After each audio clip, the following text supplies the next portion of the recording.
is Jonelle. I would like to talk to you guys about the early childhood education system in Nevada. We have a lot of reports and things about what kind of things go on in the primary schools, but not as much that goes on in the early childhood education schools. I find that there are a lot of things, pitfalls that primary schools have that we could address in early childhood education, but because there isn't the awareness of it, it doesn't get addressed, and then it travels on to the primary school where I'm finding that we're having a lot of issues. So there's three main areas that I want to bring up today that I feel are the most important. First and foremost, early childhood education has lost itself in modern trends and is no longer using appropriate practices. What does this mean for our future education? It means that children are not developing their minds and bodies in order that they were designed to develop. Children are being pushed towards higher levels of academic achievements and at younger and younger ages. When children are being focused on academics, they're losing their self-help skills, valuable playtime, and social development skills, just to name a few. When these areas of development are not met, the age they were intended to be met, then children develop behavioral issues and lose focus easily, all simply because they were not taught age-appropriate practices. And this is going to follow them on through their primary school career. Secondly, all schools of all educational levels are being overcrowded. The students to teacher ratios are just too high.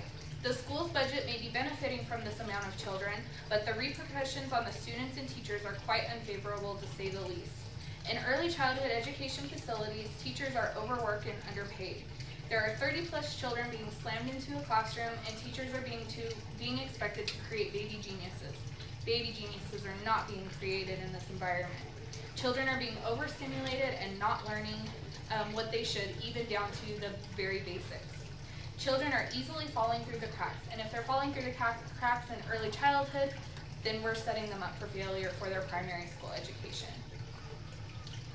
Lastly, and in my opinion, most importantly, there is no uniformity in early childhood education. There are state laws we have to abide by, licensing laws, fire code, but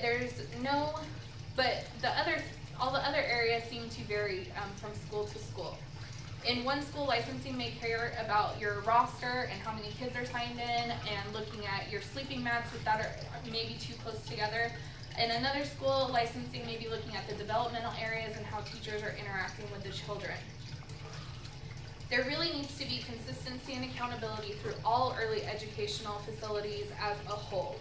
If all facilities were teaching at the same developmentally appropriate level, the children would be much happier, and so would the teachers. This outcome would spill over into primary school as well, creating a happy environment for everybody.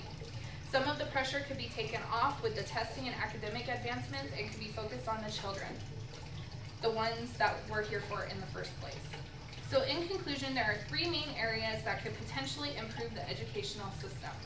I believe it starts in the early childhood education system and then builds from year after year. If schools focused on age-appropriate practices and helped develop the whole child, children would be smarter, less stressed, feel more important, more loved.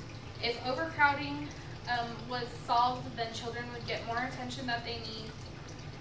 And if schools were held more accountable to teach appropriately, children would be well developed and ready for the next level. Imagine a world where children are smarter, less stressed, loved, important, and well developed. Thank you.